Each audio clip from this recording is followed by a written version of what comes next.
Hey, we got Drewz Viewz here, and I'm back to react to some Infinity Train. Back for the last time on the train, could be. I do know the series was canceled after this season 4 here. I talked about it a little bit in my intro for the episode 9 reaction for season 4. But yeah, apparently Cartoon Network thought the show was too dark. That's what a commenter told me. But I was also saying, and that's what I'm saying, is it the last time, the show theoretically could still get picked up? I know there's a lot of things on Twitter and online about the fans pushing for it, and maybe HBO or maybe HBO Max or another company will decide to do that in the future. So hopefully, because it's a really good show. It's very unfortunate that I guess the creators have had at least 7 seasons planned. But what are you going to do? I'm excited about the series finale here, if it is that. The episode is called The Train to Nowhere. So yeah, a lot of times the premieres and finales of the seasons of the books here are not called the something car like most episodes are. Last time, the castle car. We met Morgan, the roommate who is the castle. She was upset with Kez because that other human we saw in the pictures, the name I'm blanking on, but they brought it up a lot last time. He got his exit partially due to Kaz helping him, which she didn't realize exactly what she was doing. She just kind of said, it's not your fault type of thing. Thank Robin Williams and Good Will Hunting. That's what comes to mind, something like that. But, I guess he had a tragic incident where the rest of his family was killed in a car accident when he was driving. That's why he was on the train here. And Morgan the castle really liked him, though. He was taking care of her inside and out, it seems like. And she was not so pleased to see Kez return with some quote-unquote replacements for the other guy. At the end of the episode, Mingy was more of the one in that one who was talking to Kez, figuring out, seemed a little more optimistic. Well, it's kind of been a little bit the opposite this season.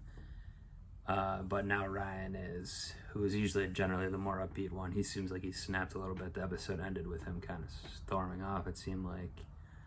So we'll have to see what happens here. Generally, the finales of these seasons have essentially happy endings for our protagonists. I mean, I've talked about the last season 3 premiere. The season 3 finale was very dark, certainly. And I guess if you consider Simon a protagonist, he was kind of the co-protagonist with Grace in that season, and very about as badly as it could for him. But it was really more Grace that was the main protagonist, I think, last time. So, our hero for the season. So she had not the type of ending like we saw with Tulip and Mirror Tulip in books 1 and 2. They get off the train, which was their goal, but she had, a fairly optimistic ending. So I'm expecting the same thing here, I think, for Ryan and Mingy. I believe their numbers are still tied together. We did also see, that's what happened last time with what set Ryan off on storming off or whatever it was. The monster came back in and was doing something, that robot that's controlled by Amelia. It couldn't tell exactly what it was, but their numbers were all going haywire, but then reverted to what they already were. They didn't go down. But I was wondering, I guess, did that do something where it separated them? Because they've been tied together the whole season, which is evidently unprecedented. And of course, again, this is a prequel, apparently, to the other books. So it seemed like the pig toddler and some of those other characters are still outside the castle, too. So I would think maybe we'll see them this time again. Maybe they'll be doing something here. But yeah, and maybe Morgan will come around or whatever. And help them or something, but we'll see. Only thing left to do is jump on in. Let's see what we got. Let's take the train to nowhere.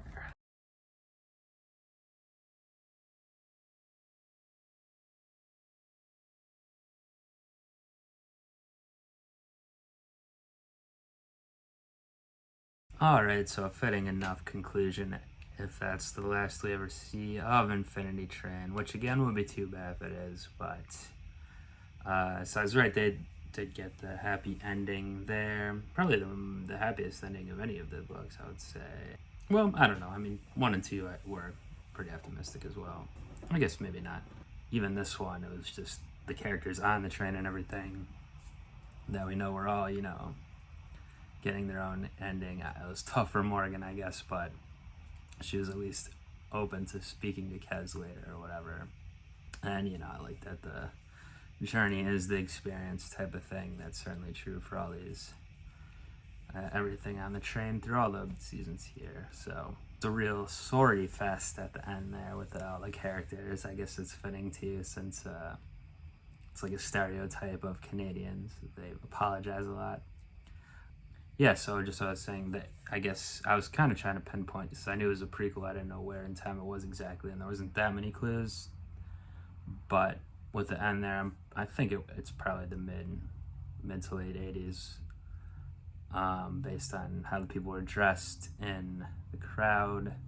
Obviously saying cassette, that, you know, cassettes were the thing at the time, even past that, well into the 90s too, but I think it was still more of an 80s vibe. The band, they had talked about, I guess the Japanese band, I think it is a Yellow Magic Orchestra, that was referenced in an earlier episode. That was from the late 70s, so that would make sense too. And yeah, I guess I was correct about their numbers being separated by what the monster did last time. We got a closure on the Ryan getting his exit earlier, not taking it. I think Min reacted correctly this time and forgave him. And again, it wasn't that much to forgive. It was just something he thought about. And at least as we saw it, the exit was not open very long there for him when it came for Min. And this episode was open much longer. But he had already made up his mind on that one. So yeah, Ryan's not going to rush through things to fame and glory and whatever, having the great band. And Min's going to take some risks and, you know, do the journey with his friend, continue the journey with his friend, best friend, and not worry about trying to please people by doing the conventional thing, going to accounting school or whatnot. So yeah, good. It was a good season. And I do like that it was pretty simple this time, like, you know, just in terms of interpersonal dynamics and stuff, you know, from the main characters in the first 3 seasons. This one was a little more simple, of just like 2 friends. They obviously have some issues they have to confront with each other, but they still remain good friends for the most part, even when they're having their little fights and things and disagreements throughout the season on what to do and stuff. And yeah, it's just, you know, it's something you have to deal with your friends in real life too at a certain point, especially in the age that they're kind of at, like post high school, just around college age, you know, or uni age, depending on where you live. But yeah, like moving on, what do you want to do with your life? So you're not always gonna stay on the same path as your friends. Maybe you won't always join a band with them and, you know, do whatever, and you lose touch and a bunch of stuff like that. But, you know, you have to make those decisions then, and you have to, and if you're good friends with someone, you usually do work it out, or you do find a way to stay in their life and still connect and everything like that. So yeah, I like what they did with it. I mean, I'm now wondering what the plans for the next few seasons that they had, the creators of the show had, were. I wonder if it would stay in the past, go further back in the past, like see the inception of the train, or I don't know if we would go that far or something, but, or even into the future, who knows. But well, there's a train right there outside. I guess that's a signifying to me that it's time to wrap it up. But would love to hear people's thoughts on the whole series here, now that everyone's seen it all, including myself. And yeah, I'm sure there's other things I'll think about, but who knows, maybe I'll revisit Infinity Train at some point on the channel with something or other, or if they do release, obviously, anything in the future. But yeah, that's going to be it for now on this reaction series.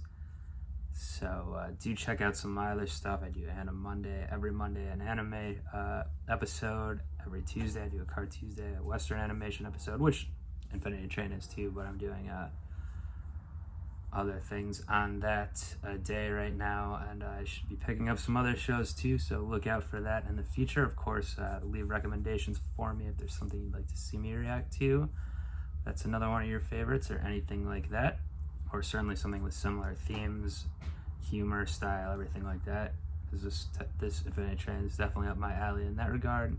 And yeah, especially if there's another 11-minute episode type show, it's always helpful too. Until we meet again on the train or elsewhere, the journey is the destination, but for now, I'm at the destination. Peace.